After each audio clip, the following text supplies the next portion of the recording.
नमस्कार दोस्तों, मैं रोशन। आप सभी का स्वागत है अपने यूट्यूब चैनल स्टडी बी 2.0 में। आज हम आप लोगों के साथ एक बार फिर से नए वीडियो के साथ हैं, जिसमें हम लोग करेंगे बिहार स्टेट का प्रैक्टिस सेट क्वेश्चन। ठीक है, जिसमें क्लास 9 और क्लास 10 के लिए होंगे। ये जो होंगे क्लास 9 और क्लास 10 के लिए होंगे सोशल साइंस का क्वेश्चन। इसमें सोशल साइंस का क्वेश्चन होंगे। ठीक है,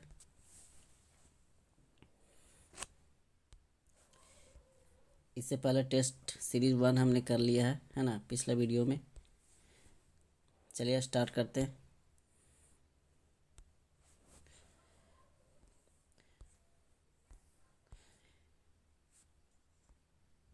वीडियो स्टार्ट करने से पहले अगर आप लोग मेरे चैनल पे नए हैं तो चैनल को सब्सक्राइब कर दें। अगर वीडियो अच्छा लगे तो वीडियो को लाइक और शेयर ज़रूर कर दें।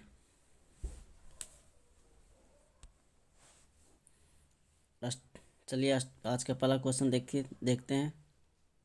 निम्नलिखित में से कौन सी प्रजाति गेहूं की नहीं है? इसमें पूछा है गेहूं की नहीं है, तो इसका सही उत्तर हो जाएगा ऑप्शन नंबर बी, क्रांति। ऑप्शन नंबर बी, क्रांति। क्रांति किस चीज़ की प्रजाति होती है? तो ये हो जाएंगे सरसों की। इसका क्या हो जाएंगे? सरसों की प्रजाति। ठीक है, बाकी सुजाता, सोनालिका और कंचन ये क्या है? गेहूं की प्रजातियां है। इसके अलावा गेहूं की कुछ और प्रजातियां देखिए। उसके बाद आता है अर्जुन। अर्जुन भी हो जाएंगे, जो गेहूं की प्रजाति है। उसके बाद कल्याण सोना। कल्याण सोना भी जो है गेहूं की प्रजाति है। ठीक है, अगला क्वेश्चन देखिए। निम्न में से कौन फलीदार फसल है? निम्न में से कौन फलीदार फसलें हैं? तो इसका सही उत्तर हो जाएंगे मटर। मटर है जो क्या है, एक फलीदार फसल है, क्योंकि एक मटर एक क्या है, फूल धारण करने वाला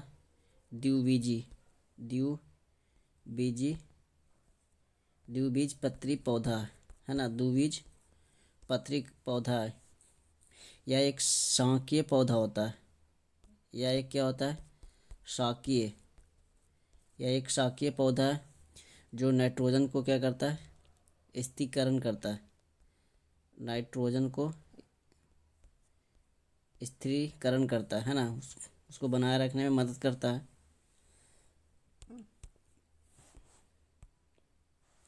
भारत का स्वच्छ जलीय कृषि मत्स्य उत्पादन विश्व में कौन सा स्थान है? भारत का स्वच्छ जलीय कृषि मत्स्य उत्पादन में विश्व में कौन सा स्थान है?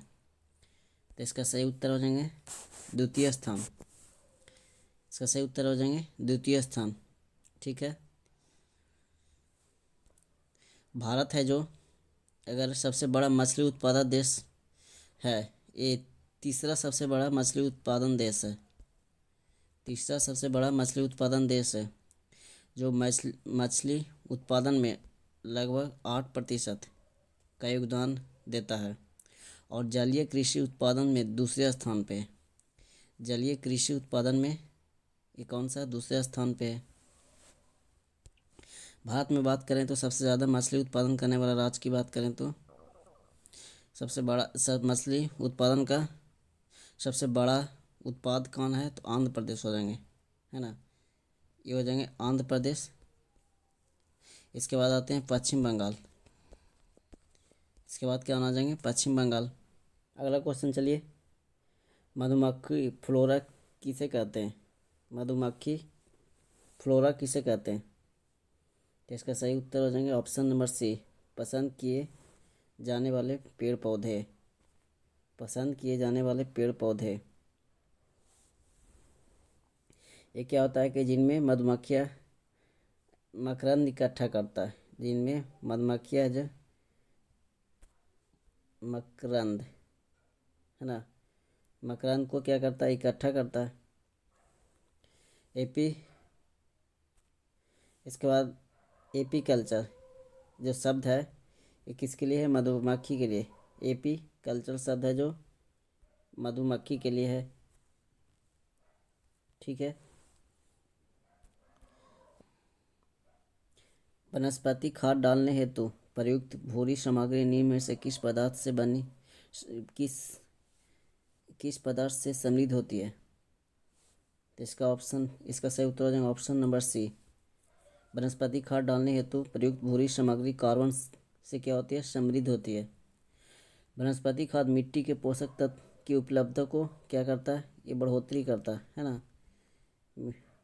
इसको क्या करता है, बढ़ोतरी करता है। इसमें नाइट्रोजन, इसमें क्या हो जाएंगे, नाइट्रोजन, कार्बन, कार्बन अमोनिया हो जाएंगे, है ना, अमोनिया हो जाएंगे। इसके अलावा आदि, इसमें आदि प्रचुर मात्रा में ये पाए जाते हैं। जितने सारे पदार्थ है खाद, ये खाद होते हैं जो कार्बनिक पदार्थ होते हैं, है ना। ये पशुधन के रूप में जाना जाता है, इसको कार्बनिक पदार्थ के रूप में, कार्बनिक पदार्थ के रूप में। अगला क्वेश्चन देखिए, वायु द्वारा स्थानांतरित मृदा को कहते हैं, वायु द्वारा स्थानांतरित मृदा को कहते हैं। तो इसका सही उत्तर हो जाएगा ऑप्शन नंबर ए, है ना, ऑप्शन नंबर ए, एओलियन। इसको बोलेंगे एओलियन, एओलियन रेतीली, एओलियन है जो रेतीली मिट्टी,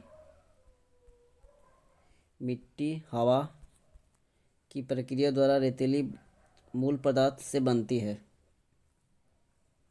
इसमें हवा हवा के द्वारा ले जाए गए कणों का आकार, ले जाए कणों का आकार हवा के वेग पर निर्भर करता है ना।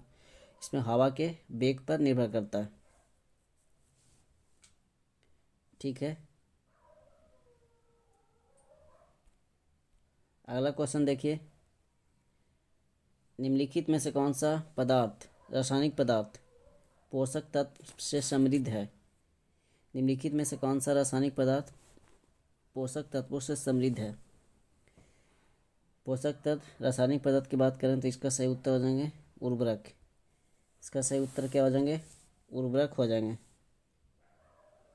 क्योंकि यह मृदा में डालने जाने पर पेड़ पौधों में क्या होती है, वृद्धि होने लगती है ना। मिट्टी में अगर डालते हैं तो इसमें पेड़ पौधे में क्या होती है, मिट्टी होती है। क्योंकि पौधे के लिए आवश्यक तत्व है नाइट्रोजन, है नाइट्रोजन हो जाएंगे।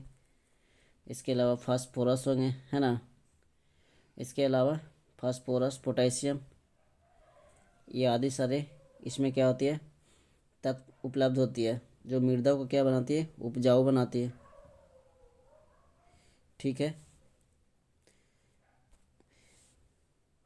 अगला देखिए, नीली क्रांति किससे संबंधित है। नीली क्रांति किससे संबंधित है। तो इसका सही उत्तर हो जाएंगे ऑप्शन नंबर सी, मछली उत्पादन से, है ना। श्वेत क्रांति दूध उत्पादन से, श्वेत क्रांति का क्या हो जाएंगे, दूध उत्पादन से। पीली क्रांति तेलहन उत्पादन से हो जाएंगे, पीली क्रांति हो जाएंगे जो तेलहन उत्पादन से हो जाएंगे। खाद्यान्न उत्पादन, है ना, ये हरित क्रांति से हो जाएंगे। अंडा की बात करें, अंडा उत्पादन की बात करें तो हो जाएंगे अंडा का रजत क्रांति, रजत हो जाएंगे। प्याज और झींगा उत्पादन हो जाएंगे गुलाबी क्रांति, गुलाबी, ठीक है। अगला क्वेश्चन देखिए, जैव मंडल की संरचना और प्रकार्यात्मक इकाई है।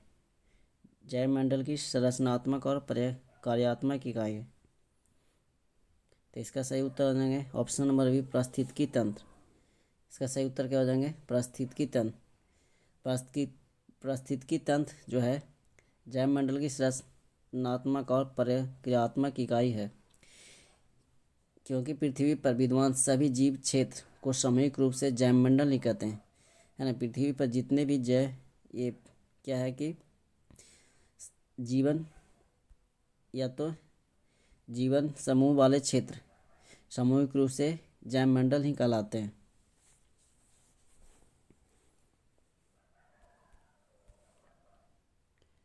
अगला देखिए, निम्नलिखित में से कौन सा मानव जनित जीवोम का एक उदाहरण है। मानव जनित जीवोम का एक उदाहरण है, तो इसका सही उत्तर हो जाएगा फसली भूमि। इसका क्या हो जाएगा, फसली भूमि। पृथ्वी पर पेड़ पौधे तथा जीव जंतुओं सहित सभी प्रमुख पारिस्थितिकी तंत्र बायोमास कहलाते हैं।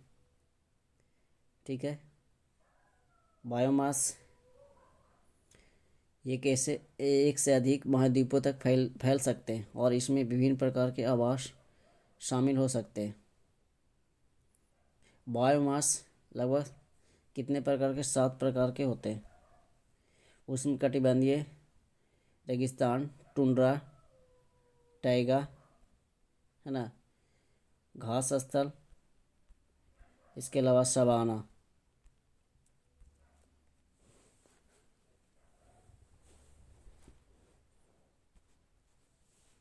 अगला क्वेश्चन देखिए, स्वपोषी जीवों की कार्बन और ऊर्जा की आवश्यकताओं किसके द्वारा पूरी होती है। तो इसका सही उत्तर हो जाएगा प्रकाश संश्लेषण के द्वारा। तो सही उत्तर क्या हो जाएंगे, प्रकाश संश्लेषण के द्वारा, है ना। पौधे हैं जो सूर्य से प्रकाश की उपस्थिति में पत्तियों में मौजूद क्लोरोफिल की सहायता से क्या करता है कि जल और कार्बन डाइऑक्साइड को संश्लेषित कर क्या करता है कि कार्बोहाइड्रेट का निर्माण करता है एवं ऑक्सीजन को क्या करता है, बाहर निकालता है, इसमें प्रकाश संश्लेषण में।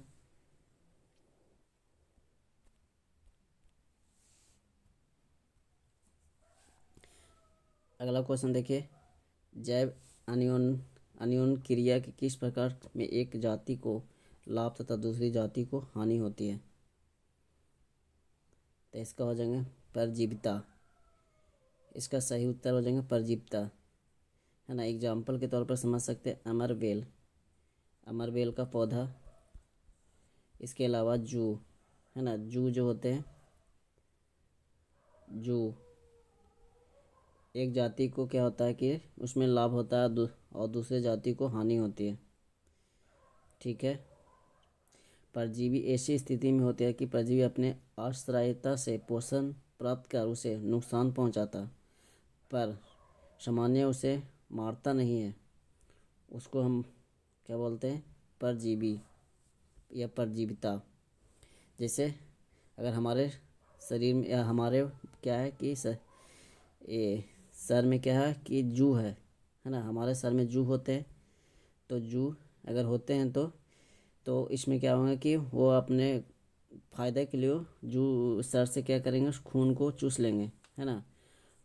और वो खुद को तो लाभ हो रहा है, बस दूसरे को क्या हो रहा है, मतलब मनुष्य को क्या हो रहा है, उसमें हानि हो रहा है ना, क्योंकि उसने क्या किया कि खून को चूस लिया गया उसके द्वारा। तो एक को लाभ हो रहा है, दूसरे को हानि हो रहा है। इसी तरह अमर बेल का पौधा, है ना, एक पेड़ पे अगर अमर बेल का पौधा एक पेड़ पे अगर क्या हो जाएंगे, चढ़ जाते हैं, तो वो क्या करते हैं कि उसी पेड़ का उसका पोषक तत्व क्या कर लेते हैं, अमर बेल खुद ग्रहण कर लेते हैं। तो जो भी उसको पेड़ के द्वारा पोषक तत्व प्राप्त होती है वो अमर बेल के द्वारा ग्रहण कर लेती है। तो पेड़ को क्या होती है, उसमें नुकसान होती है। तो उसमें एक को फ़ायदा हो रहा है और दूसरे को क्या हो रहा है, नुकसान हो रहा है ना। एग्जाम्पल के तौर पर हम लोग समझ सकते हैं इसको।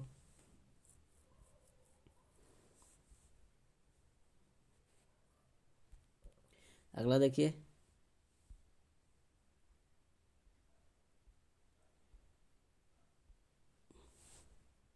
अगला है कि पारिस्थितिकी तंत्र में तत्वों के चक्रण को क्या कहते हैं। पारिस्थितिकी तंत्र में तत्वों के चक्रण को क्या कहते हैं। तो इसका सही उत्तर हो जाएगा ऑप्शन नंबर बी, जैव भूरा रासायनिक चक्र। जैव भूरा रासायनिक चक्र, है ना। इसके अंतर्गत प्राणियों से जीव द्रव्य के मूल तत्व एवं अन्य रासायनिक तत्व कुछ विशिष्ट चक्रों के द्वारा क्या होता है कि पुनः वातावरण में मुक्त हो जाती है। वातावरण में ये मुक्त हो जाती है, उसको बोलते हैं जैव भूरा रासायनिक चक्र।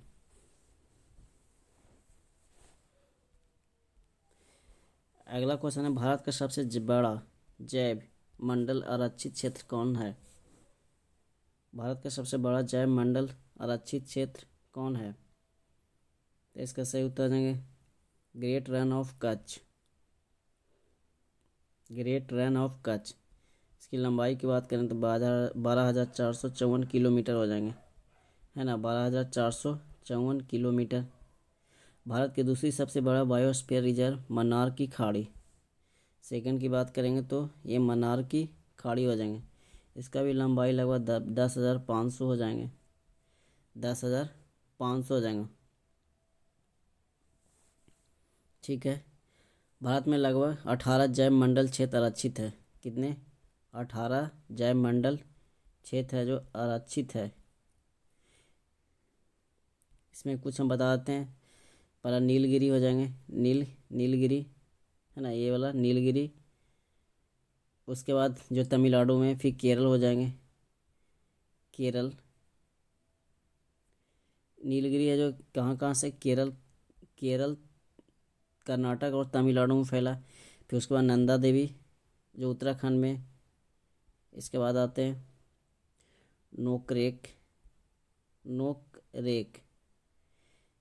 तो नोकरेक हो जाएंगे मेघालय या गारो खासी पहाड़ियाँ।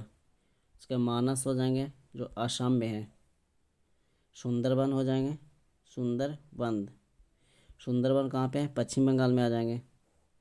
मन्नार की खाड़ी तमिलनाडु, है ना। सिमलीपाल आ जाएंगे, उड़ीसा में आ जाएंगे। ठीक है। अगला देखिए, चूना पत्थर का एक प्रकार का चट्टान है। चूना पत्थर एक प्रकार का चट्टान है। तो इसका सही उत्तर क्या हो जाएंगे? ऑप्शन नंबर बी, अवसादी चट्टान। अवसादी चट्टान। अवसादी चट्टान को हम परतदार चट्टान भी कहते हैं। अवसादी चट्टान को हम लोग परतदार चट्टान भी कहते हैं। और अवसादी चट्टान में ही क्या होती है कि वनस्पति, है ना, वनस्पति और जीव जंतुओं का जीवाश्म पाया जाता है। जीव जंतुओं का क्या पाया जाता है? जीवाश्म इसमें पाया जाता है। अवसादी चट्टान में चूना पत्थर, कोयला, इसके अलावा बलुआ पत्थर, है ना, खनिज तेल आदि सारे अवसादी चट्टान में पाए जाते हैं। अवसादी चट्टान का दूसरा नाम है तो है सेडिमेंट्री रॉक। ठीक है, सेडिमेंट्री रॉक से नाम से जानते हैं। इसके बाद आग्नेय चट्टान।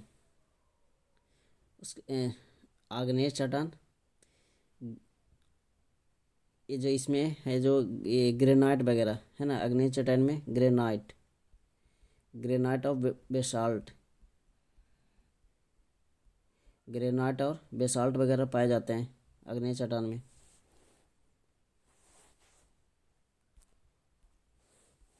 नाइपर संस्थान कहाँ अवस्थित है? नाइपर संस्थान कहाँ अवस्थित है? तो इसका सही उत्तर हो जाएंगे हाजीपुर। इसका सही उत्तर हो जाएंगे हाजीपुर। नाइपर का फुल फॉर्म होता है नेशनल, है ना, national institute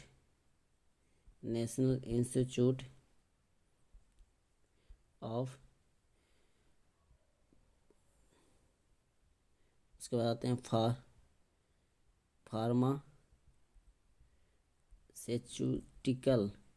pharmaceutical education and research. यहाँ लिख देते हैं एजुकेशन एंड रिसर्च। ठीक है।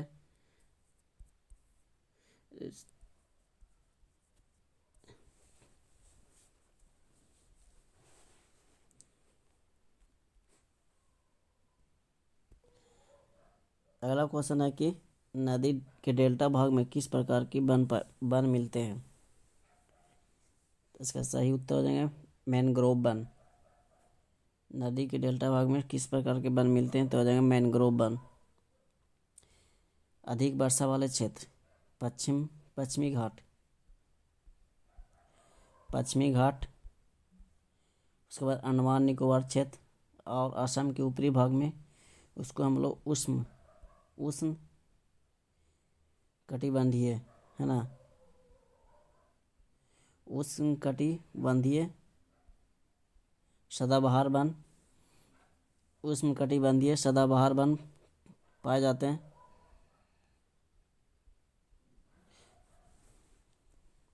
जहाँ पर व्यापारिक महत्व के वृक्ष वगैरह मिलते हैं, जैसे महोगनी वगैरह, महोगनी, ठीक है। इसके अलावा रोजवुड, रबड़ और सिनकोना पाए जाते हैं, है ना, रोजवुड वगैरह, रोजवुड, रबड़ और सिनकोना पाए जाते हैं। अगर मैंग्रोव वन की बात करें तो अधिकतम पश्चिम बंगाल राज्य में स्थित है, पश्चिम बंगाल राज्य में स्थित है। विश्व का सबसे बड़ा मैंग्रोव वन सुंदरवन, क्या हो जाएंगे, सुंदरवन, जो पश्चिम बंगाल में स्थित है।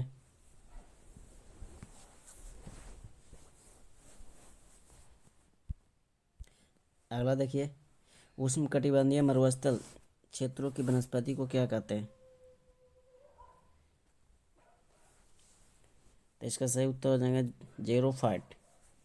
उष्णकटिबंधीय मरुस्थल क्षेत्रों की वनस्पति को जेरोफाइट बोलते हैं।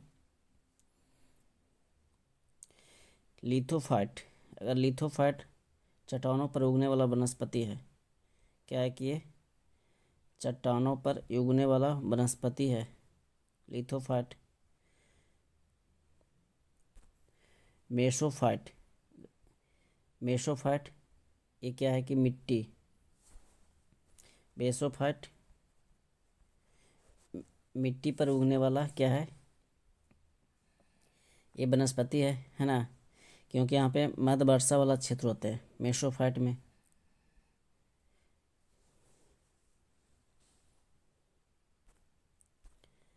अगला क्वेश्चन देखिए, भारतीय वन अनुसंधान संस्थान कहाँ अवस्थित है? तो इसका सही उत्तर हो जाएगा ऑप्शन नंबर सी, देहरादून, है ना, ऑप्शन नंबर सी, देहरादून।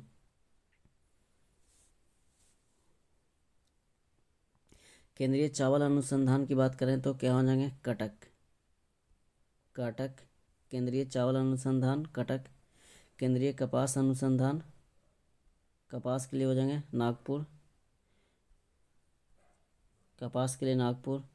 भारतीय गन्ना के लिए बात करें तो गन्ना क्या हो जाएंगे, गन्ना अनुसंधान, तो हो जाएंगे लखनऊ, लखनऊ। केंद्रीय रेशम अनुसंधान की बात करें तो मैसूर, है ना, ये हो जाएंगे मैसूर में। इसके अलावा केंद्रीय तंबाकू अनुसंधान की बात करें तो राजमुंदरी, राजमुंदरी।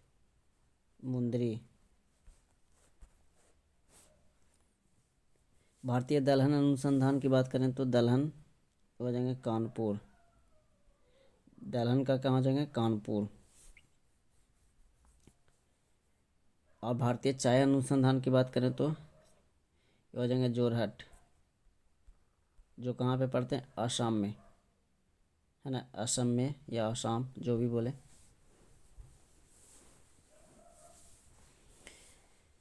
एक बार और बताते हैं, केंद्रीय चावल अनुसंधान हो जाएंगे कटक, केंद्रीय कपास अनुसंधान नागपुर, ये हो जाएंगे कहाँ पे, नागपुर। इसके बाद भारतीय गन्ना अनुसंधान, तो ये हो जाएंगे लखनऊ। राष्ट्रीय चाय अनुसंधान, तो ये हो जाएंगे जोरहट, आसाम में। उसके बाद केंद्रीय रेशम अनुसंधान, तो हो जाएंगे मैसूर, है ना, मैसूर। इसके अलावा तंबाकू के हो जाएंगे, इसका हो जाएंगे राजमुंदरी, राजमुंदरी, जो आंध्र प्रदेश में पड़ती है। दलहन अनुसंधान कानपुर, ठीक है। चलिए अगला क्वेश्चन पे चलते हैं। वर्तमान में संविधान का मूल अधिकार किस भाग में रखा गया है? तो मूल अधिकार को भाग 3 में रखा गया है। संविधान के अनुच्छेद 12 से 35 तक मूल अधिकारों का विवरण दिया गया। 12 से 35 में मूल अधिकारों का विवरण दिया गया। ठीक है। पहला संपत्ति पहला हो जाएंगे समता का अधिकार, दूसरा स्वतंत्रता के अधिकार, तीसरा शोषण के विरुद्ध अधिकार, चौथा हो जाएगा धर्म की स्वतंत्रता, पांचवा संस्कृति और शिक्षा का अधिकार, और छठा हो जाएगा संवैधानिक उपचारों का अधिकार।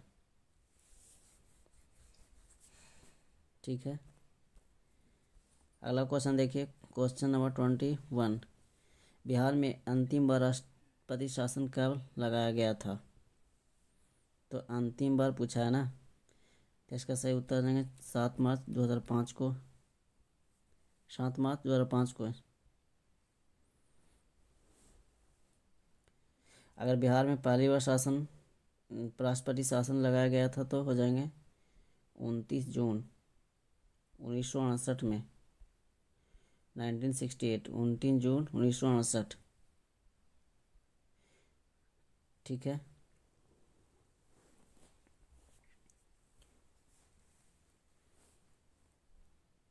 राष्ट्रपति शासन किस अनुच्छेद के अंतर्गत लगाया जाता है?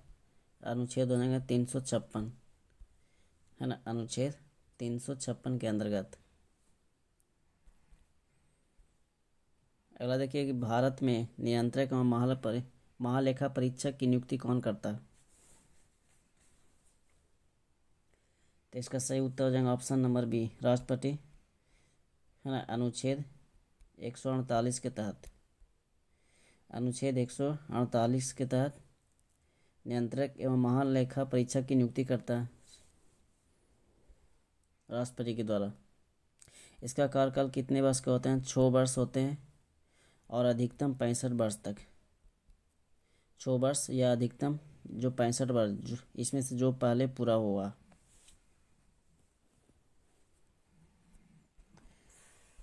अगला कि राज्य पुनर्गठन आयोग की स्थापना कब की गई थी? राज्य पुनर्गठन आयोग की स्थापना कब की गई थी? तो इसका सही उत्तर हो जाएगा 1953 में। 1953 में। उसमें जिसमें इस आयोग के गठन हुआ था, इसकी अध्यक्षता न्यायमूर्ति फजल अली, है ना, फजल अली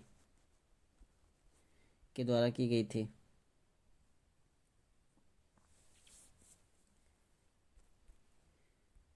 अगला देखिए, इसमें क्या था कि राज्य पुनर्गठन अधिनियम में 1956 में भारत में 14 राज्य और 6 केंद्र शासित प्रदेश स्थापित किए गए थे। 14 राज्य और 6 केंद्र शासित प्रदेश क्या किए गए थे? स्थापित किए गए थे।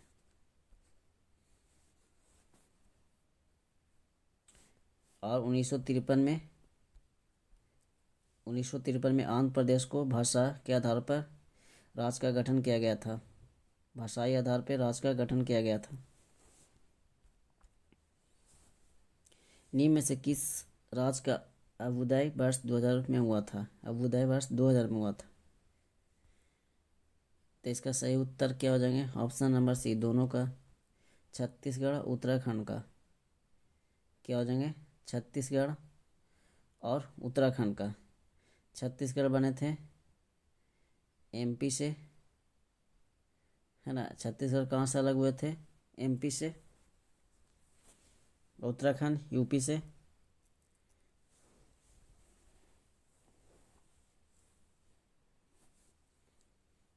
अगला देखिए, अनुच्छेद 21 का संबंध संविधान में किसमें है? अनुच्छेद 21 का संबंध, तो इसका सही उत्तर हो जाएगा ऑप्शन नंबर ए, मूल अधिकार। इसका क्या हो जाएंगे? मूल अधिकार से। इसमें क्या है कि प्राण एवं दैहिक, है ना, प्राण एवं दैहिक स्वतंत्रता है।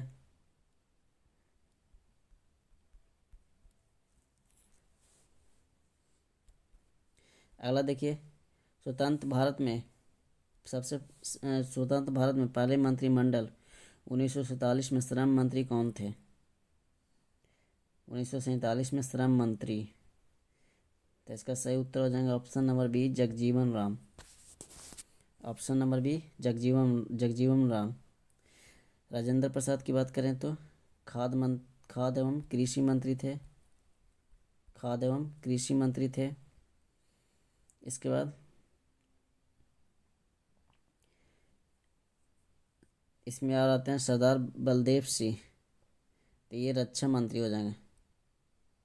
क्या हो जाएंगे? सरदार बलदेव सिंह रक्षा मंत्री, है ना। सरदार बलदेव सिंह रक्षा मंत्री। मौलाना अब्दुल कलाम आज़ाद हो जाएंगे जो शिक्षा मंत्री। मौलाना अब्दुल कलाम ये हो जाएंगे शिक्षा मंत्री।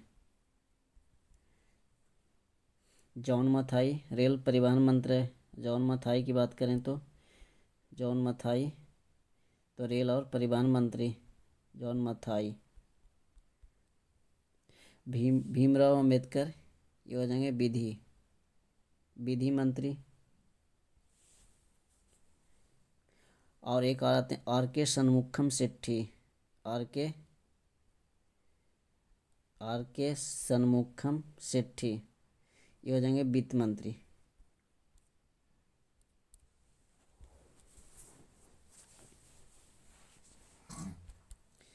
अगला क्वेश्चन चलिए।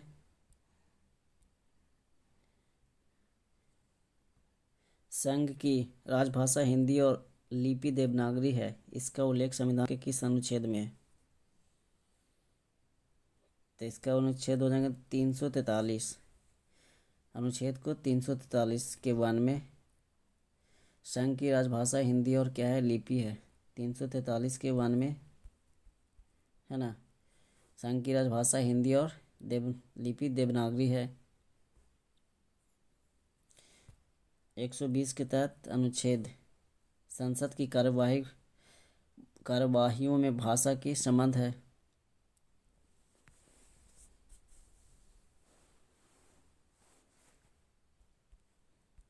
संविधान सभा की पहली बैठक कब आयोजित की गई? तो इसका सही उत्तर हो जाएगा 9 दिसंबर 1946 को।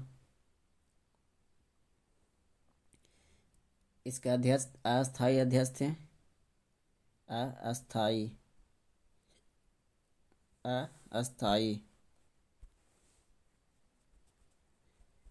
अध्यक्ष थे सच्चिदानंद सिन्हा।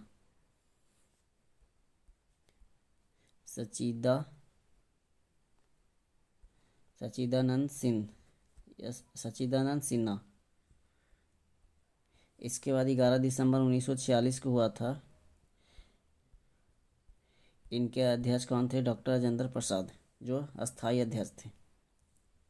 डॉक्टर राजेंद्र प्रसाद को अस्थायी अध्यक्ष बनाया गया।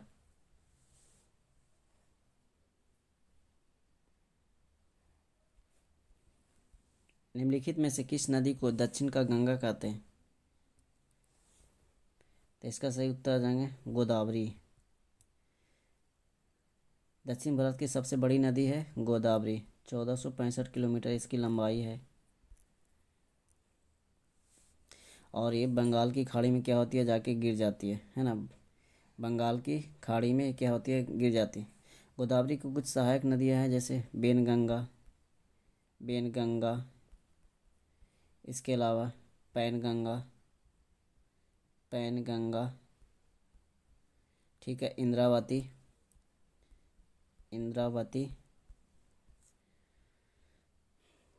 ये सारे क्या है कि इन गोदावरी के सहायक नदियां कुछ। अगर दक्षिण भारत के गंगा की बात करें तो दक्षिण गंगा, अगर इनमें किस नदी को दक्षिण गंगा कहते हैं तो गोदावरी। और दक्षिण भारत की गंगा कावेरी को बोलते हैं। दक्षिण भारत की गंगा तो कावेरी और दक्षिण गंगा गोदावरी। ठीक है, अंतर है दोनों। ये हो जाएगा भारत की गंगा, यहाँ पे की लगा हुआ है। ठीक है।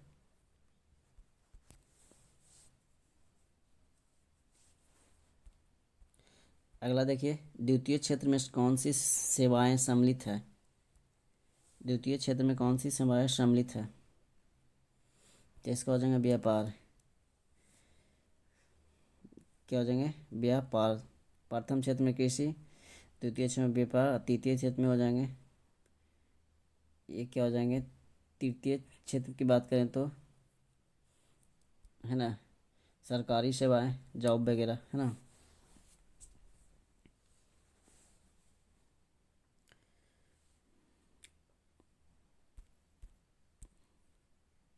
राजकोषीय घाटा होता है, तो इसका सही उत्तर है प्राथमिक घटक प्लस ब्याज भुगतान। प्राथमिक घटा प्लस ब्याज को भुगतान राजकोषीय घटा बोलते हैं इसको।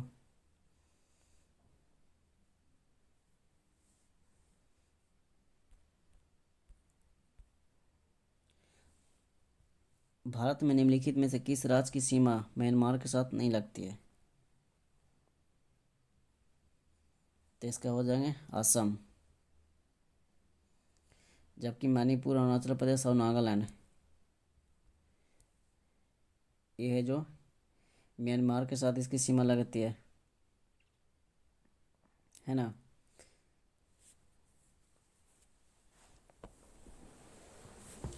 अगर नेपाल की सीमा की बात करें तो बिहार से जुड़ती है। पाकिस्तान की सीमा की बात करें तो राजस्थान की सीमा से मिलती है। राजस्थान, गुजरात और पंजाब से ये सारे से मिलते हैं।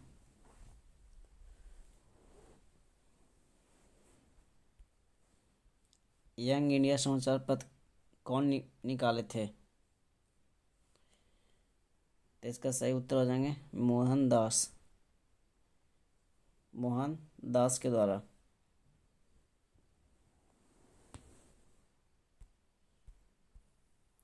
जूनागढ़ या गिरनार अभिलेख किस शासक से संबंधित है?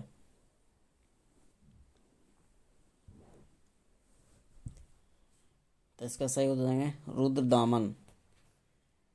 जूनागढ़ गिरनार अभिलेख किससे संबंधित है? तो रुद्रदामन। हाथी गुफा अभिलेख की बात करें तो हाथी गुफा अभिलेख इसका हो जाएंगे खारवेल। इसका क्या हो जाएंगे? खारवेल। ठीक है। एहोल अभिलेख की बात करें तो पुलकेशिन द्वितीय। एहोल हो जाएंगे जो पुलकेशिन द्वितीय हो जाएंगे। प्रथम स्तंभ अभिलेख समुद्रगुप्त, है ना। प्रथम स्तंभ अभिलेख जो समुद्रगुप्त से संबंधित है।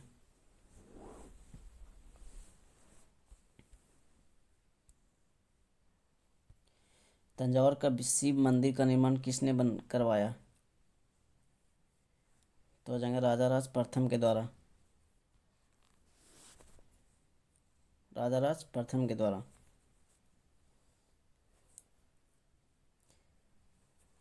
ठीक है।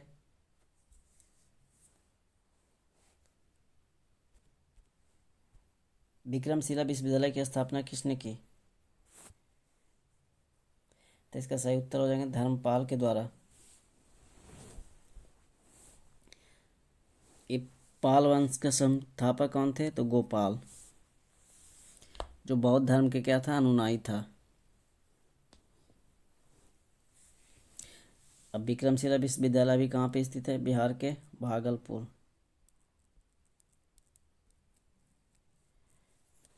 है ना। कुमारगुप्त की बात करें तो ये कुमारगुप्त प्रथम जो नालंदा विश्वविद्यालय की स्थापना किए थे।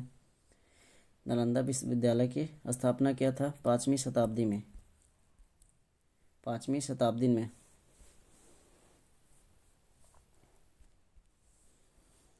द्वितीय विश्व युद्ध के दौरान पर्ल हार्बर पर किस देश ने आक्रमण किया था? तो इसका सही उत्तर हो जाएगा जापान। पर्ल हार्बर पर 1941 में 7 दिसंबर 1941 को क्या किया था? आक्रमण किया था, है ना। उसके बाद जैसे आक्रमण किया 8 दिसंबर 1941 को अमेरिका इसमें क्या हो गया, शामिल हो गया। द्वितीय विश्व युद्ध का तत्कालीन कारण क्या था कि जर्मनी का पोलैंड पर आक्रमण, जर्मनी का पोलैंड पे आक्रमण, है ना।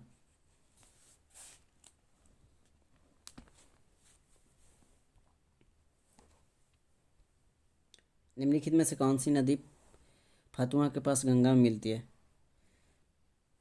ये बीपीएससी का क्वेश्चन है, बीपीएससी में भी पूछा गया है क्वेश्चन। इसका सही उत्तर हो जाएगा पुनपुन। सही उत्तर क्या हो जाएगा, पुनपुन। पुनपुन नदी कहाँ से निकलती है, तो ये हो जाएगा पलामू से। पलामू के, झारखंड के पलामू जिला से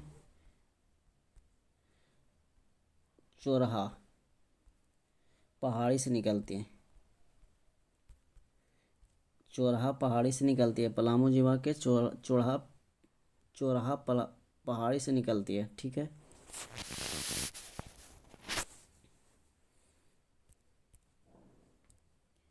निम्नलिखित में से कौन सा जिला धारवाड़ भू-स्तरीय रचना वाला नहीं है, तो इसका हो जाएगा रोहतास।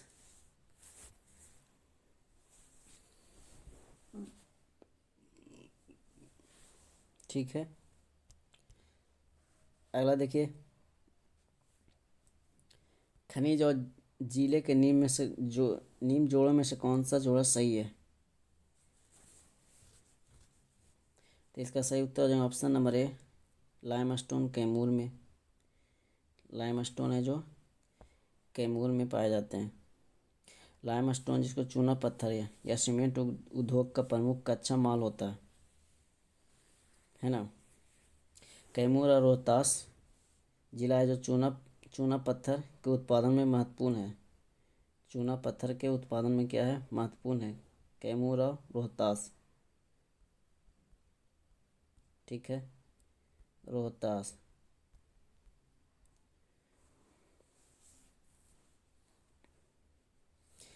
गया किसके लिए है, तो गया हो जाएंगे इसमें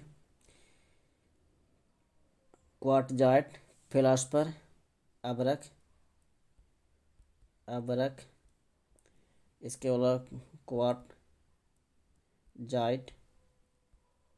है ना, क्वार्टजाइट। उसके बाद फेल्सपार, ठीक है।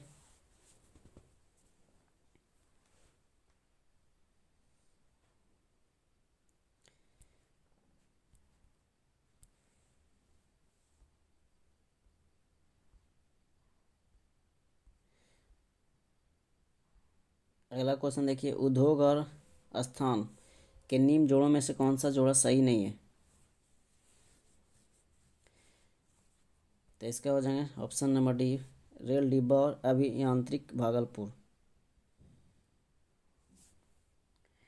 बाकी ऑल रिफाइनरी बरौनी ठीक है, सीमेंट बंजारी ठीक है, फर्टिलाइज़र भरौही, फर्टिलाइज़र है जो भरौही में। अब भागलपुर में क्या है, सिल्क उद्योग,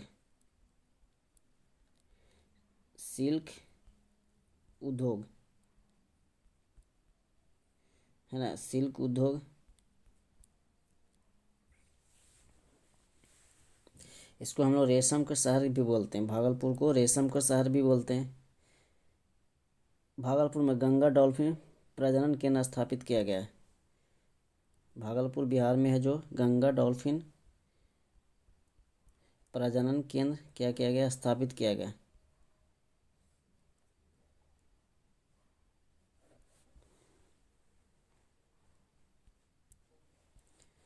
पश्चिमी सिंहभूम में स्थित चिरैया की सबसे प्रसिद्ध विशेषता क्या है, तो इसका हो जाएगा लौ एस खनन। चिरैया भारत, ये कहाँ पे, झारखंड में, है ना। चिरैया कहाँ पे, भारत, ये झारखंड राज्य में है, झारखंड में है, झारखंड राज्य में पश्चिम सिंहभूम जिले में।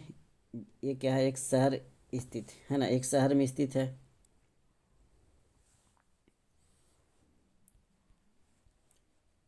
भारत के राष्ट्रपति अपनी शक्तियों का प्रयोग करते हैं, तो हो जाएंगे सीधे अथवा अपने अधीनस्थ अधिकारियों के द्वारा। अनुच्छेद 53 के 1 में संघ की कार्यपालिका शक्ति राष्ट्रपति में निहित होती है।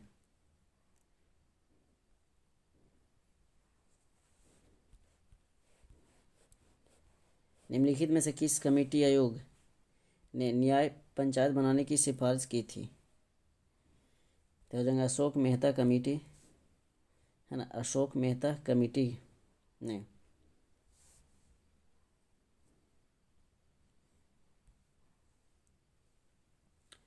निम्नलिखित में से कौन सा कार्य स्थानीय स्वशासन के अधिकार क्षेत्र में नहीं आता है? तो इसका हो जाएगा ऑप्शन नंबर डी, सार्वजनिक अनुशासन का रख रखाव। ये नहीं आता है ना। बाकी सार्वजनिक स्वास्थ्य, स्वच्छता और इसके अलावा क्या है, जनोपयोगी सेवा, जनोपयोगी सेवा।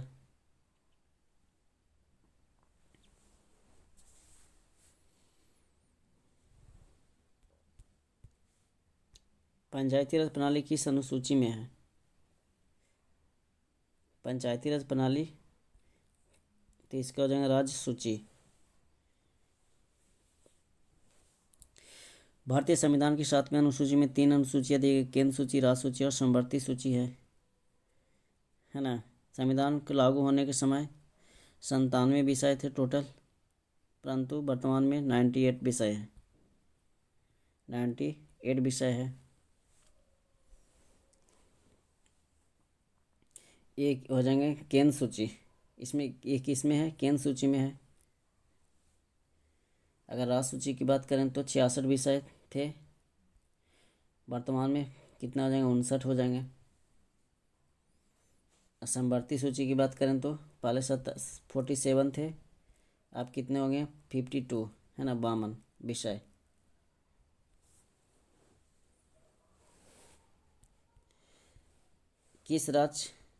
किन राज्यों ने पंचायती राज संस्थाओं में स्त्रियों को 50% आरक्षण का वैध किया? तो इसका सही उत्तर हो जाएगा 1 2 3 4। इसका क्या हो जाएगा 1 2 3 4, है ना। बिहार, उत्तराखंड, मध्य प्रदेश और क्या हो जाएंगे, हिमाचल प्रदेश, मध्य प्रदेश और हिमाचल प्रदेश। ठीक है, अगला क्वेश्चन देखिए।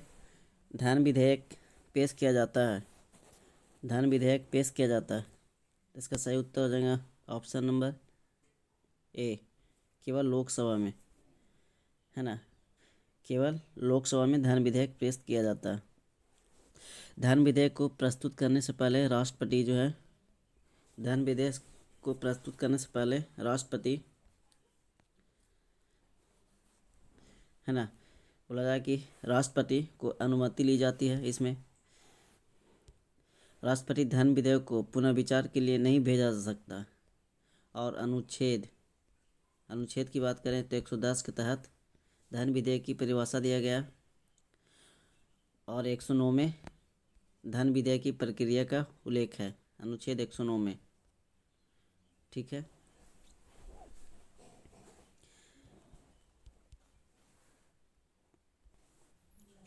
अगला क्वेश्चन है, नीम में से संथाल विद्रोह कब हुआ था?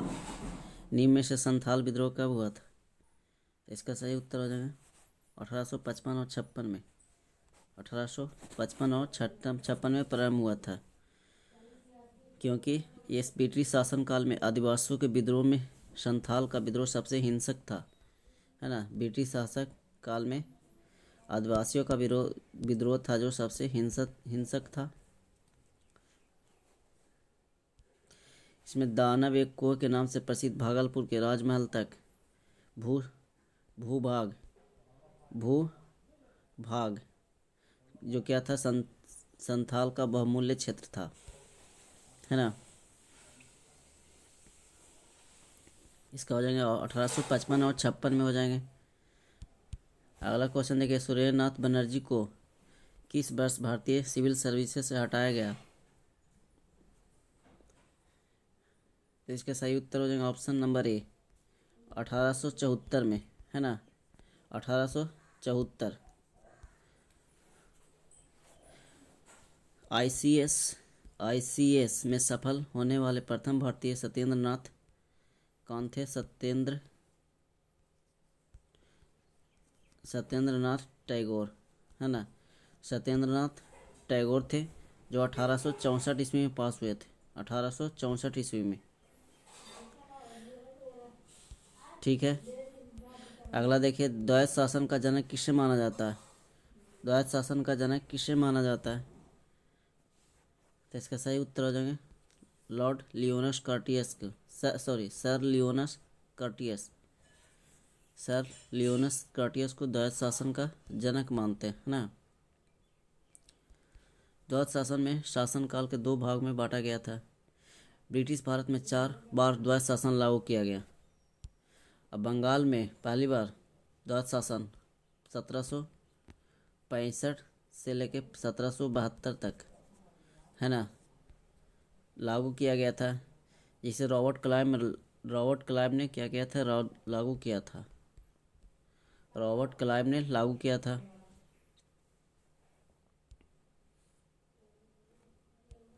अगला देखिए, अखिल भारतीय किसान कांग्रेस का गठन किया गया था। तो इसका सही उत्तर हो जाएंगे option number A, Swami Sahajanand Saraswati के द्वारा। स्वामी सहजानंद, है ना, स्वामी सहजानंद सरस्वती के द्वारा भारत में सबसे बड़े किसान नेता थे वो, और उसने अखिल भारतीय किसान कांग्रेस के गठन किए थे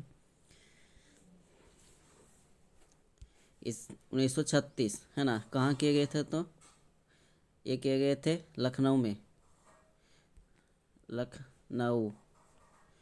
ये किए गए थे। इसकी स्थापना कहाँ हुई थी? लखनऊ में।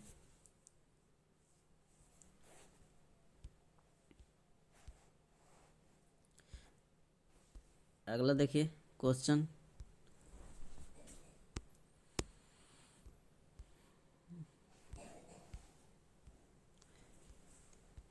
बोला जा रहा है कि निम्न में से किस वायसराय के कार्यकाल में भारतीयों को राय बहादुर और खान बहादुर उपाधियों प्रदान हुआ? तो इसका हो जाएगा लॉर्ड लिटन के काल में। लॉर्ड लिटन के काल में, उनका काल था 1876 से लेकर 1880 में। 1876 के से लेकर 1880 में लॉर्ड लिटन जो था राय बहादुर की उपाधि हिंदू एवं ईसाइयों को दिया था। खान बहादुर की उपाधि मुस्लिमों को एवं सरदार बहादुर की उपाधि सिखों को दिए थे, है ना। खान बहादुर की उपाधि किसको मिला था? तय हो जाएंगे मुस्लिमों को। खान बहादुर की उपाधि मुस्लिमों को मिला था, और उसके बाद सरदार बहादुर की उपाधि सिखों को मिला था। इसके अलावा राय बहादुर की उपाधि हिंदुओं को और ईसाइयों को मिला था। मुसलमान यदि खुश हैं और संतुष्ट हैं तो भारत में ब्रिटिश शक्ति का महत्व बचाव होगा, यह किसने लिखा था? तो इसका सही उत्तर हो जाएंगे option number C, W Hunter के द्वारा, है ना। डब्ल्यू हंटर के द्वारा ब्रिटिश सरकार ने 1857 के बाद हिंदू मुस्लिम के बीच फूट डालने की नीति की ठोस रूप से लागू करने का प्रयास किया। इसलिए डब्ल्यू हंटर ने लिखा था कि मुसलमान यदि खुश हैं और संतुष्ट है तो भारत में ब्रिटिश शक्ति का महत्व बचाव रहेगा।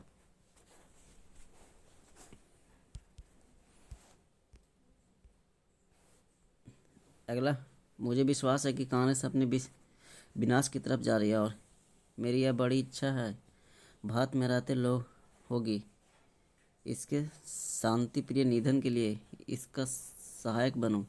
यह किसने लिखा, है ना। कुछ बोला है कि मुझे विश्वास है कि कांग्रेस अपने विनाश की तरफ जा रही है, और मेरी यह बड़ी इच्छा है कि भारत में रहते ही होगी इसके शांति प्रिय निधन के लिए इसका सहायक बनो। यह किसने लिखा है? तो इसका सही उत्तर हो जाएगा लॉर्ड कर्जन के द्वारा। Option number C, Lord Curzon, है ना। यह कथन लॉर्ड कर्जन 1899 से 1905, ठीक है, द्वारा कहा गया था। इसी के बीच में कहा गया था। और बंगाल विभाजन किसके शासनकाल में हुआ था? तो लॉर्ड कर्जन के शासन में 16 अक्टूबर 1905 में, ठीक है, 16 अक्टूबर 1905। किसने यूरोपियन लीग नील बगान के मालिकों द्वारा किसानों के शोषण की तरफ गांधी जी का ध्यान क्या किया था, आकर्षित किया था? तो इसका सही उत्तर हो जाएगा ऑप्शन नंबर बी, राजकुमार शुक्ल के द्वारा। गांधी जी ने सर्वप्रथम उपवास अहमदाबाद सूती वस्त्र मिल मालिकों का विरोध किया था 1918 ईस्वी में, 1918 ईस्वी में, है ना। जब 1916 ईस्वी में भारतीय राष्ट्रीय कांग्रेस के लखनऊ अधिवेशन में राजकुमार शुक्ल ने चंपारण के किसानों का नेतृत्व किए और गांधी जी से मिलने लखनऊ गए, उसी समय इन्होंने अंग्रेज नील बगान मालिकों द्वारा किसानों के शोषण की ओर गांधी जी का ध्यान आकर्षित किया, जिसके पश्चात 1917 में मोतिहारी के पूर्वी चंपारण में पहुंचे थे। वो मोतिहारी के पूर्वी चंपारण में गांधी जी पहुंचे थे। अगला क्वेश्चन देखिए, इसका हो जाएगा ऑप्शन नंबर सी, है ना। लंदन में 13 मार्च 1940 को सर माइकल जो डायर को गोली से मारा गया था। तो इसका सही हो जाएगा उधम सिंह के द्वारा। उधम सिंह लंदन के कैक्टस हॉल में गोली मारी थी। कैक्टन हॉल में, लंदन के कैक्टन हॉल में क्या मारी थी? गोली मारी थी 13 मार्च 1940 को। उसके बाद 13 जुलाई 1940 को उधम सिंह को क्या कर दी गई? फांसी दे दी गई।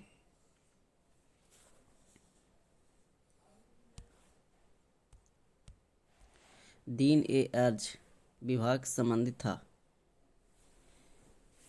दीन ए अर्ज विभाग संबंधित था, तो इसका सही उत्तर हो जाएंगे रक्षा विभाग से। इसका सही उत्तर हो जाएंगे रक्षा विभाग से।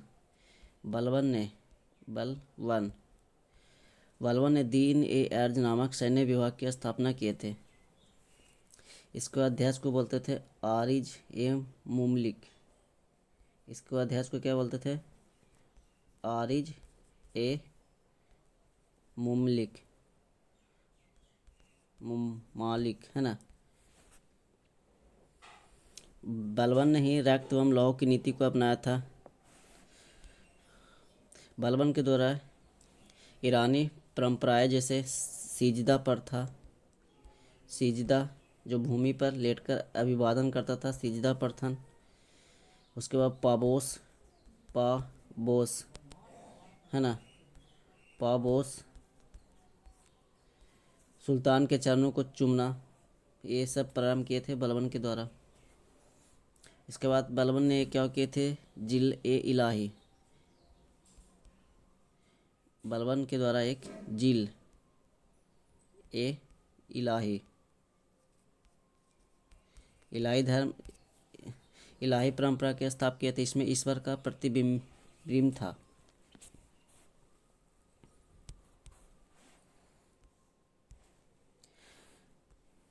अगला है बहमानी राज संस्थापक कौन था? तो इसका सही उत्तर हो जाएगा अलाउद्दीन हसन। बहमानी राज का संस्थापक अलाउद्दीन हसन। बहमानी राज और विजयनगर साम्राज्य की स्थापना मोहम्मद बिन तुगलक के काल में हुआ था। मोहम्मद बिन है ना, MBT के शासनकाल में हुआ था। मोहम्मद बिन तुगलक के शासनकाल में हुआ था। बहमानी राज की स्थापना 1347 के हसन गंगू नामक सरदार ने अलाउद्दीन बहमन शाह की उपाधि धारण करते हुए मोहम्मद बिन तुगलक के शासन में की गई थी। ठीक है। फारसी यात्री अब्दुल रज़ाक भारत में किस राजा के शासनकाल में आया था? तो इसका हो जाएगा ऑप्शन नंबर देवराय द्वितीय। अब्दुल रज़ाक है जो देवराय द्वितीय के शासनकाल में आया था। इनका काल था 1422 से लेकर 1446 तक। 1422 से लेकर 1446 तक इसने विजयनगर राज की यात्रा की थी। अब्दुल रज़ाक कहाँ आया था? तो विजयनगर, है ना।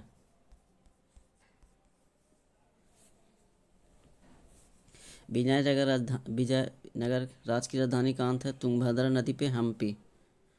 हम्पी जो अभी कहाँ पे पड़ते हैं? कर्नाटक में पड़ते हैं। निकोला कोंटी इटली के यात्री देवराय प्रथम के काल में आया था। एक और थे निकोली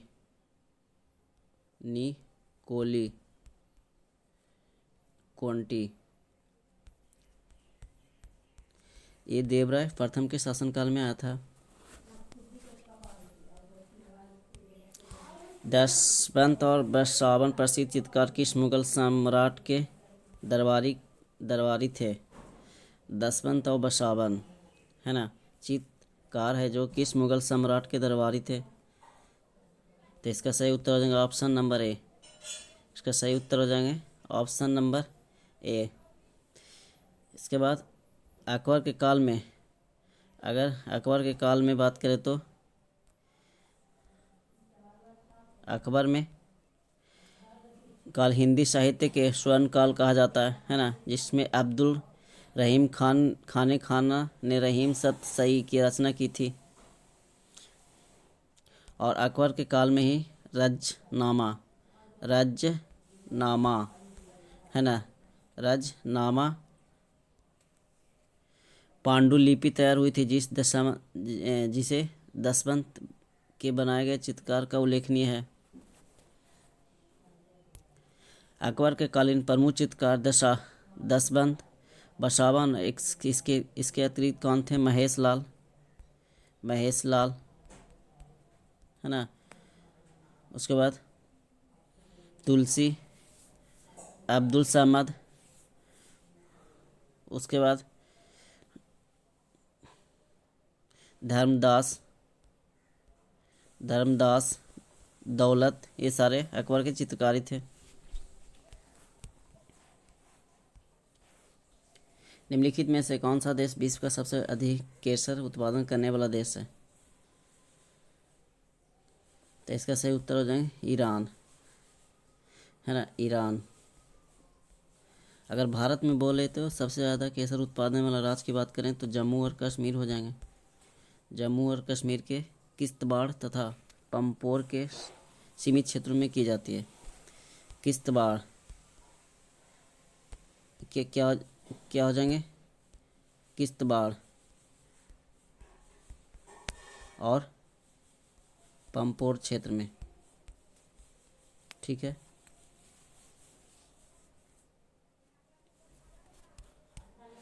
अगला देखिए कि निम्नलिखित में से कौन सा देश विश्व का सबसे अधिक यूरेनियम उत्पादन करने वाला देश है? तो इसका हो जाएंगे कजाकिस्तान। इसका सही उत्तर हो जाएंगे कजाकिस्तान। भौगोलिक क्षेत्र की दृष्टि से जापान का सबसे बड़ा द्वीप है? तो इसका हो जाएगा होंगशू। भौगोलिक क्षेत्र की दृष्टि से जापान का सबसे बड़ा द्वीप है होंगशू। लगभग 68,000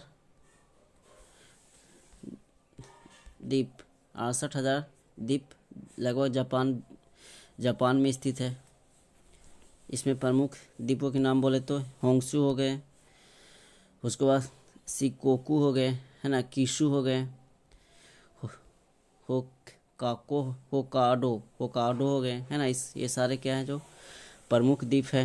इसके अलावा ओकिनावा, इसका क्या हो जाएंगे? ओकिनावा, है ना, ओकिनावा हो गए, चुनोकू हो गए, ये सारे जो जापान के द्वीप हो गए। ग्रीनलैंड निम्न देशों में से किस देश के भाग है? तो इसका सही उत्तर हो जाएंगे डेनमार्क का। इसका सही उत्तर क्या हो जाएंगे? डेनमार्क की राजधानी की बात करें तो कोपेनहेगन। ठीक है। ग्रीनलैंड विश्व का सबसे बड़ा द्वीप है।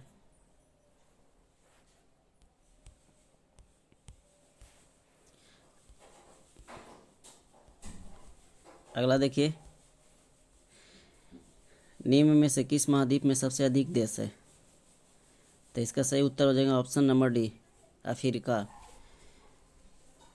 विश्व में कुल देशों की संख्या है तो लगभग 240 हो जाएंगे। सबसे अधिक देश की बात करें तो अफ्रीका में हो जाएंगे, है ना। क्या हो जाएंगे? अफ्रीका महादेश में देशों की संख्या कितने हो जाएंगे? लगभग 54 हो जाएंगे। एशिया में 50 हो जाएंगे, 50 देश हो जाएंगे। उत्तरी अमेरिका में, एशिया में यहाँ लिख देते हैं, एशिया में 50। उत्तरी अमेरिका की बात करें तो 23, है ना। उत्तरी अमेरिका में 23 हो जाएंगे। यूरोप में बात करें तो 44, और अफ्रीका में कितने? 54। इसके अलावा दक्षिणी अमेरिका की बात करें, साउथ अमेरिका की बात करें तो साउथ यूएसए इसमें हो जाएंगे देशों की संख्या 15।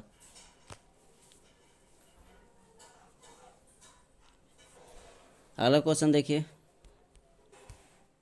निम्नलिखित में से किस में से रूस की कौन सी एक नदी प्रशांत महासागर की ओर बहती है? तो इसका सही उत्तर हो जाएगा अमूर नदी। अमूर नदी प्रशांत महासागर की ओर बहती है। अमूर जो है पूर्वी रूस की सबसे बड़ी नदी है। इसकी लंबाई है लगभग 3552 किलोमीटर। ठीक है। वोल्गा नदी, लीना नदी की बात करें तो रूस की दूसरी विशालतम नदी है, जो बैकाल झील के निकट से निकलती है ना। वोल्गा नदी रूस तथा यूरोप महाद्वीप की सबसे लंबी नदी है। वोल्गा नदी है जो रूस तथा यूरोप की सबसे लंबी नदी बोला जाता है। इसके बाद एक और है ऑप्शन ओब नदी, है ना। ओब नदी रूस की आर्टिक महासागर में गिरती है। आर्टिक महासागर के में गिर जाती है ओब। और येनिसी है जो ये सयान पर्वत से निकलती है। इसकी प्रमुख सहायक नदियाँ सिलगा अंगारा है।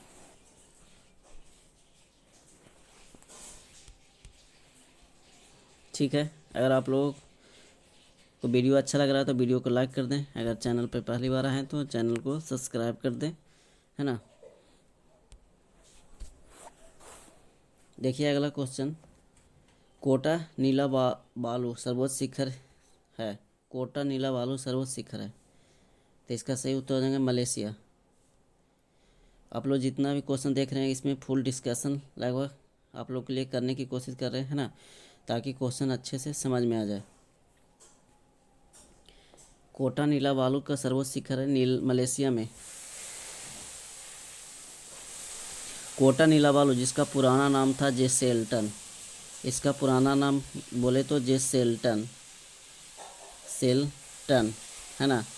इसका पुराना नाम क्या था? जेसेल्टन। यह दक्षिण एशिया में मलेशिया के बोर्नियो द्वीप पर स्थित है। दक्षिण एशिया के मलेशिया के कौन सा द्वीप पे? बोर्नियो द्वीप पर स्थित है। नीला बालू की ऊंचाई लगभग 4000 किलोमीटर है ना। 4000 या 4095 के आसपास है। 4000 इतना मीटर है, सॉरी, है ना। इतना है क्या जो मीटर स्थित है। अगला देखिए, सूची 1 को सूची 2 से मैच करना है ना, कूट के सहारे से। तो इसको मैच करिए। दसत ए लूट, तो इसका सही उत्तर हो जाएंगे कहाँ पे है? ईरान में। इसका सही उत्तर ईरान, यानी 1 का 2 में दिया हुआ है। उसके बाद नूबियन मरुस्थल, तो हो जाएंगे सूडान। नूबियन मरुस्थल सूडान, यानी बी का 3 इसमें आ रहा है।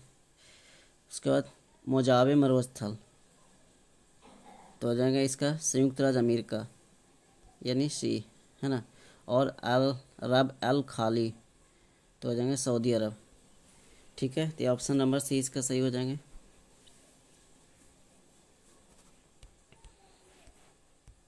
निम्नलिखित में से कौन सा एक क्षेत्र भूमध्यसागरीय प्रकार की जलवायु का नहीं है? तो इसका हो जाएगा उत्तरी न्यूजीलैंड। इसका सही उत्तर हो जाएंगे उत्तरी न्यूजीलैंड। मध्य चिली में सबसे अच्छी तरह से विकसित भूमध्यसागरीय प्रकार की जलवायु पाई जाती है ना। भूमध्य सरकार की उसके अलावा मध्य कैलिफोर्निया में भी पाए जाते हैं, मध्य कैलिफोर्निया की ओर पाए जाते हैं इसमें।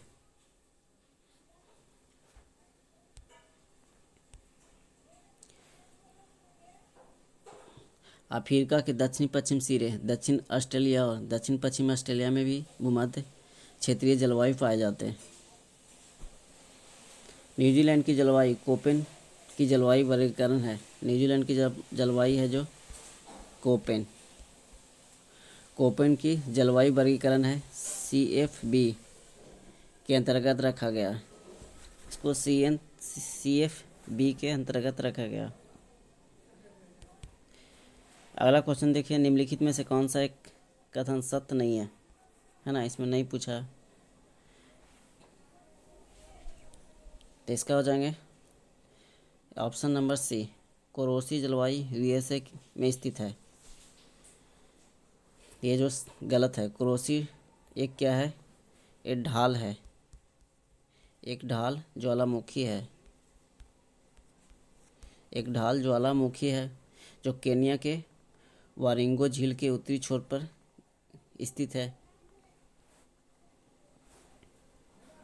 म्यांमार की राजधानी नाए रियुडा है। उसके बाद फुलानी जनजाति का अधिकांश जनसंख्या नाइजीरिया में है।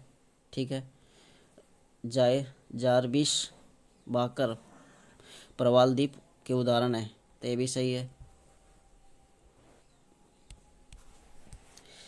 जियोडेसी वह विज्ञान है जो संबंधित है, तो इसका संबंध हो जाएंगे ऑप्शन नंबर बी, पृथ्वी के आयाम की माप से। पृथ्वी के आयाम के माप से।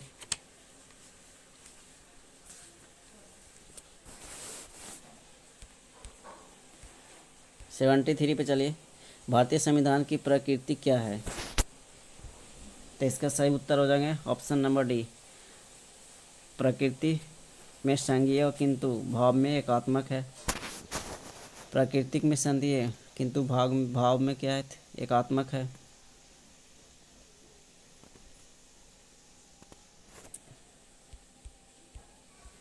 भारतीय सर्वोच्च न्यायालय में न्यायाधीशों की नियुक्ति कौन करता है? तो इसका सही उत्तर होता है राष्ट्रपति। अनुच्छेद 124 के 2 के तहत राष्ट्रपति सर्वोच्च न्यायालय के न्यायाधीशों की नियुक्ति करता है।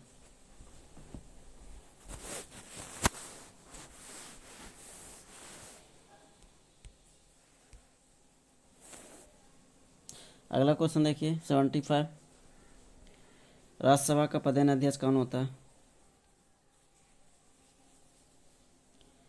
तो इसका सही उत्तर हो जाएगा उपराष्ट्रपति। अनुच्छेद 89 के अनुसार उपराष्ट्रपति राज्यसभा का क्या होता है, प्रधान अध्यक्ष होता है। और अनुच्छेद 63 के तहत भारत में क्या होगा, राष्ट्रपति का पद सृजन होगा। उपराष्ट्रपति का पद कहाँ से ले गया है, तो संयुक्त राज्य अमेरिका से, है ना। उपराष्ट्रपति को राष्ट्रपति के रूप में कार्य करने की अधिकतम अवधि कितने माह होती है? 6 माह होती है।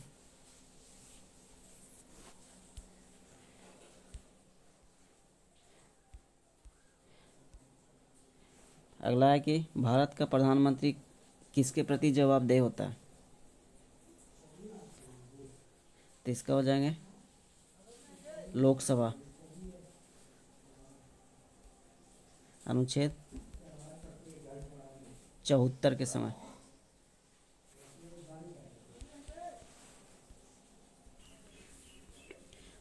संसद सदस्य बनने हेतु न्यूनतम आयु कितनी होती है?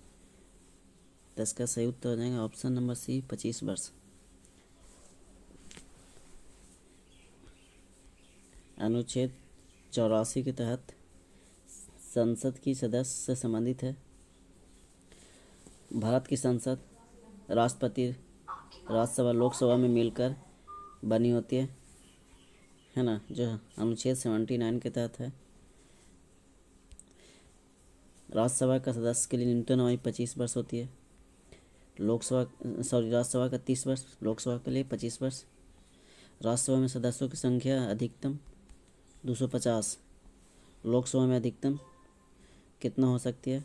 552, है ना। अभी राज्यसभा में सदस्यों की संख्या कितनी है? 245, ठीक है। सर्वोच्च न्यायालय के न्यायाधीशों की सेवानिवृत्ति की उम्र क्या है? तो अधिकतम उम्र इनकी क्या होती है? 65 वर्ष। अनुच्छेद 44 के तहत सर्वोच्च न्यायालय का गठन का प्रावधान किया गया। और अनुच्छेद 124 के तहत 124 के 2 के तहत इनकी आयु 65 वर्ष से 65 वर्ष आयु क्या किया गया? निर्धारित की गई है ना। अधिकतम आयु 65 वर्ष निर्धारित की गई है अनुच्छेद 124 के 2 के तहत।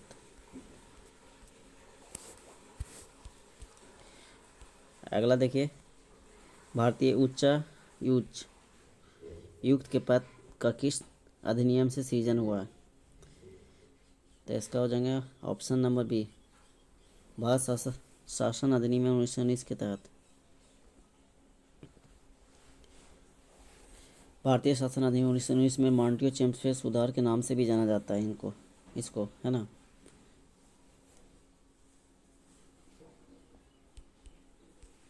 आज़ादी के बाद भाषा के आधार पर भारत के राज्यों का पुनर्गठन किस वर्ष हुआ था? तो हो जाएंगे 1956 में। 1956 में की गई थी पुनर्गठन। इसके धर के अध्यक्षता में भाषा आयोग की गठन किया गया था, ठीक है। अगला देखिए, अगला क्वेश्चन है, सर्वोच्च न्यायालय का न्यायाधीश अपने पद से त्यागपत्र किसको लिखकर देता है? तो इसका सही उत्तर हो जाएंगे ऑप्शन नंबर ए, राष्ट्रपति को। ऑप्शन नंबर ए, राष्ट्रपति को। सर्वोच्च न्यायालय की अधिकतम संख्या अभी फिलहाल कितनी है? 34 है। सुप्रीम कोर्ट में कुल 34 न्यायाधीश है, मुख्य न्यायाधीश को मिलाकर। सुप्रीम कोर्ट की नियुक्ति के बाद 65 वर्षों तक अपने पद पर रह सकते हैं, है ना।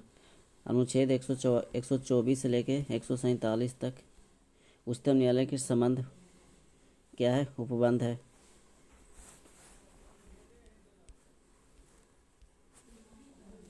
पिछड़ी जाति आयोग के प्रथम सभापति थे, तो इसका हो जाएगा काका साहेब कालेकर। राष्ट्र लोक सेवा आयोग का अध्यक्ष किसके द्वारा नियुक्त किया जाता है? तो इसका हो जाएंगे ऑप्शन नंबर सी, राज्यपाल के द्वारा। लोकसभा आयोग के अध्यक्ष और सदस्यों को अनुच्छेद 317 के अंतर्गत आरोप गठित होने पर अनुच्छेद 145 के अधीन उच्च न्यायालय द्वारा दोषी करार देने पर राष्ट्रपति द्वारा हटाया जा सकता है इसको।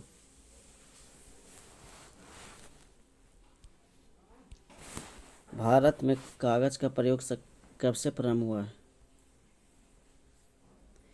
तो इसका सही उत्तर हो जाएंगे 14वीं शताब्दी में। इसका क्या हो जाएंगे?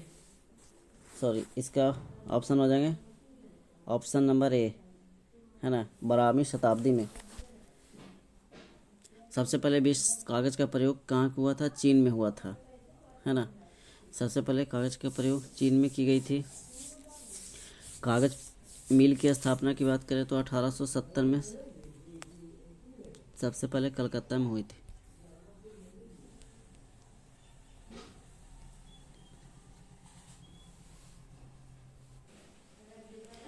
इसमें है जो नाफ्टा में सम्मिलित देश नहीं है, तो इसका हो जाएगा option number A, great Britain. इसमें कनाडा, मैक्सिको और संयुक्त राज्य अमेरिका सम्मिलित है।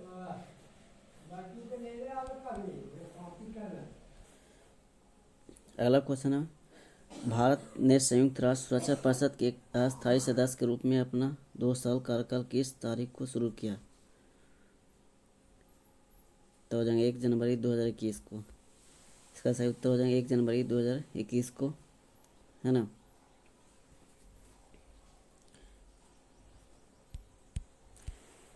विश्व में कौन सा देश अभी तक मिश्रित तकनीक को अपनाने में वास्तविक रूप से सफल हुआ है? तो हो जाएंगे चीन। क्या हो जाएंगे? चीन।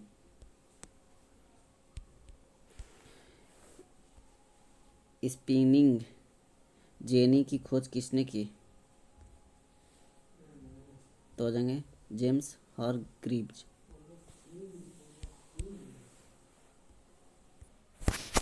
अगला क्वेश्चन है, ब्रिटेन द्वारा चीन विजय की शुरुआत हुई थी? तो इसका सही उत्तर हो जाएंगे अफीम युद्ध में।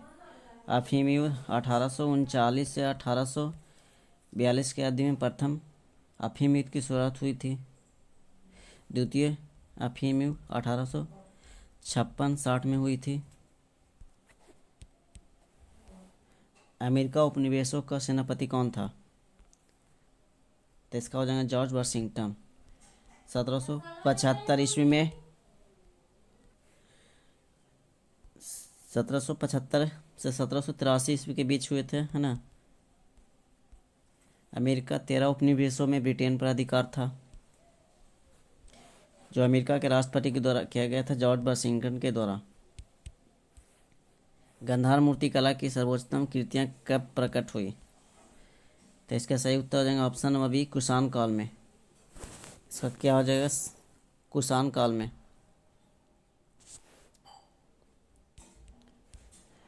राष्ट्रसंघ की स्थापना किस उद्देश्य से की गई थी? तो हो जाएंगे भविष्य में विश्व युद्ध रोकने के लिए। भविष्य में विश्व युद्ध को रोकने के लिए राष्ट्रसंघ की स्थापना 1920 में की गई थी, है ना। ये जिनेवा में स्थापित किया गया था और वुड्रो विल्सन ने इसका महत्वपूर्ण भूमिका निभाया था।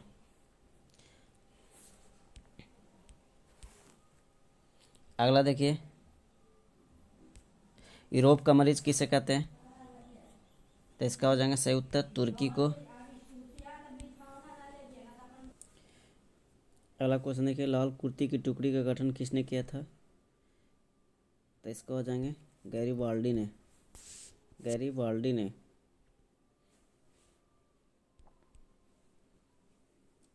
गैरीबाल्डी को इटली के एकीकरण का तलवार कहा जाता है।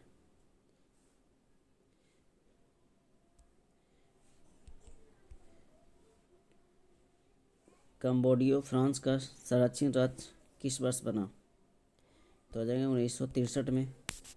1963 में कंबोडिया फ्रांस का संरक्षित राज्य 1963 में बना था। पृथ्वी के पृष्ठ के नीचे गलित शैलों को कहते हैं। तो इसका हो जाएंगे मैग्मा। इसका क्या हो जाएंगे? मैग्मा। बैथोलिथ यह सबसे बड़ा आग्नेय चट्टान का पिंड है जो अंतर्वेदी चट्टान में से बनती है। एक होता है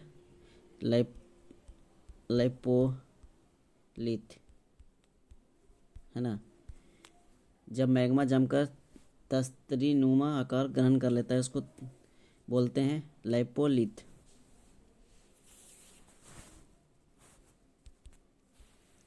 देश की निम्नलिखित मिट्टियों में से किसे स्वतः कृषि मिट्टी कहा जाता है? तो इसका हो जाएगा कपास की काली मिट्टी। कपास की काली मिट्टी। अगला है, जब अति शीतल वायु की सनहती से ऊपर अति तप्त और आर्द्र वायु उठती है तो निम्नलिखित में से कौन सी घटनाएं हो सकती है? तो हो जाएंगे इसमें ऑप्शन नंबर सी, तूफान और चक्रवाती तूफान, गहन वर्षा और ओला, है ना। ये दोनों हो जाएंगे।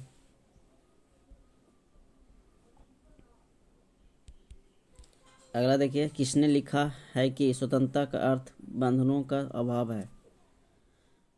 तो हो जाएंगे लॉस्की के द्वारा। लॉक्स्की के द्वारा। अगला क्वेश्चन देखिए, और ये आज का लास्ट क्वेश्चन है। किसने कहा है मनुष्य स्वतंत्र रूप से जन्म लेता है लेकिन सभी जगह वह बंधनों में रहता है?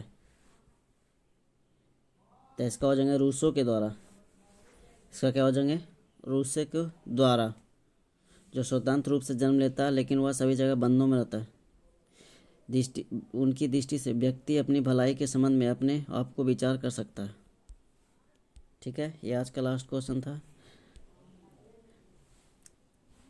अगर आप लोगों को वीडियो अच्छा लगा तो वीडियो को लाइक कर दें। अगर चैनल पर पहली बार है तो चैनल को सब्सक्राइब करें, ताकि इसी तरह से वीडियो आपको मिलते रहे आगे, है ना। और वीडियो के लास्ट तक बने रहने के लिए आप सभी को धन्यवाद।